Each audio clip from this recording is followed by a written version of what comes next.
Lecture du livre du prophète Isaïe. Ainsi parle le Seigneur. Partage ton pain avec celui qui a faim. Accueille chez toi les pauvres sans abri. Couvre celui que tu verras sans vêtements. Ne te dérobe pas à ton semblable. Alors ta lumière jaillira comme l'aurore, et tes forces reviendront vite. Devant toi marchera ta justice, et la gloire du Seigneur fermera la marche. Alors, si tu appelles, le Seigneur répondra. Si tu cries, il dira « Me voici ».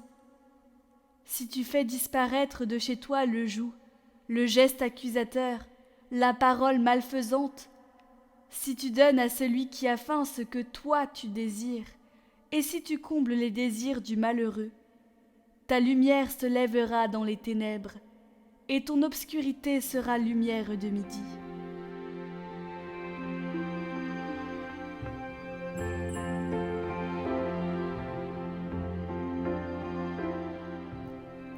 Lecture de la première lettre de saint Paul apôtre aux Corinthiens.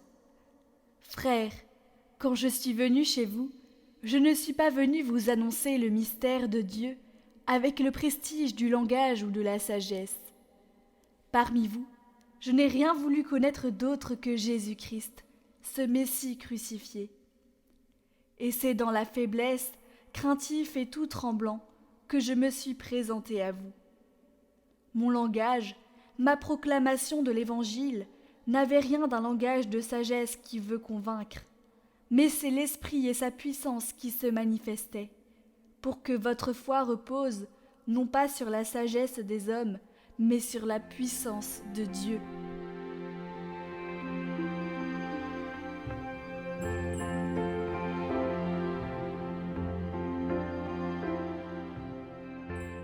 Évangile de Jésus-Christ selon saint Matthieu. En ce temps-là, Jésus disait à ses disciples : « Vous êtes le sel de la terre. Mais si le sel devient fade, comment lui rendre de la saveur ? Il ne vaut plus rien. On le jette dehors et il est piétiné par les gens. Vous êtes la lumière du monde. Une ville située sur une montagne ne peut être cachée. Et l'on n'annule pas une lampe pour la mettre sous le boisseau. On la met sur le lampadaire. Et elle brille pour tous ceux qui sont dans la maison. De même, que votre lumière brille devant les hommes. Alors voyant ce que vous faites de bien, ils rendront gloire à votre Père qui est aux cieux.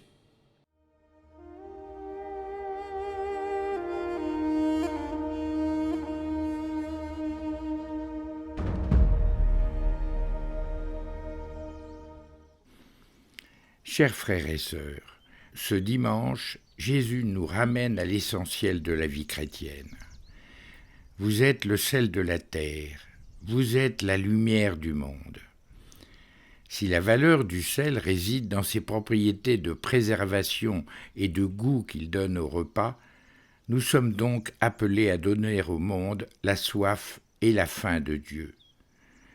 Or, pour pouvoir conserver la substance, le sel doit être mélangé à elle.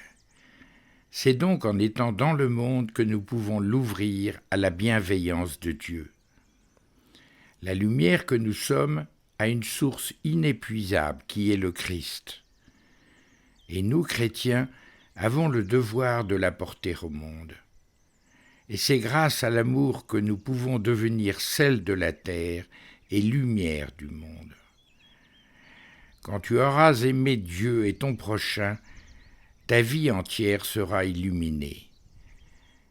Alors si tu appelles, le Seigneur répondra.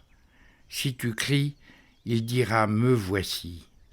Si tu fais disparaître de ton pays le joug, le geste de menace, la parole malfaisante, ta lumière se lèvera dans les ténèbres, et ton obscurité sera comme la lumière de midi.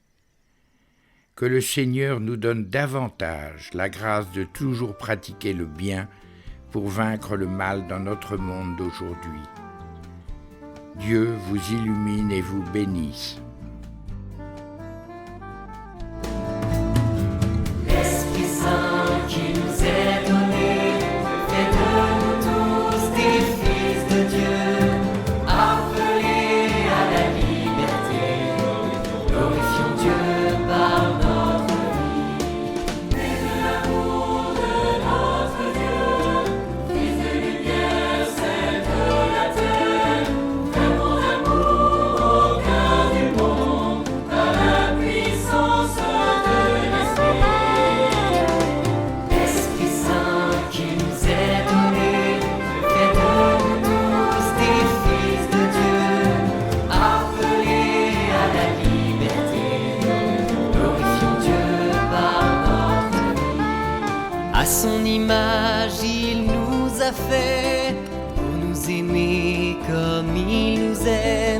sa ressemblance reste gravée au fond des cœurs de ceux qui l'aiment. L'Esprit Saint qui nous est donné fait de nous tous des fils de Dieu, appelés à la liberté. Glorifions Dieu par notre vie. Tous ceux qui animent l'Esprit Saint sont délivrés de toute peur et désormais fils adoptifs, ils sont devenus fils du Père.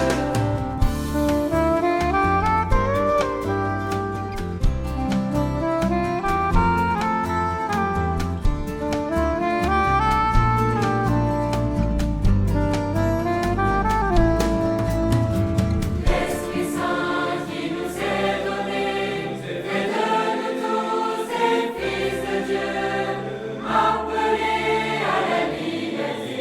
Glorifions Dieu par notre vie. N'ayons pas peur d'être saints, puisque le Christ nous a aimés.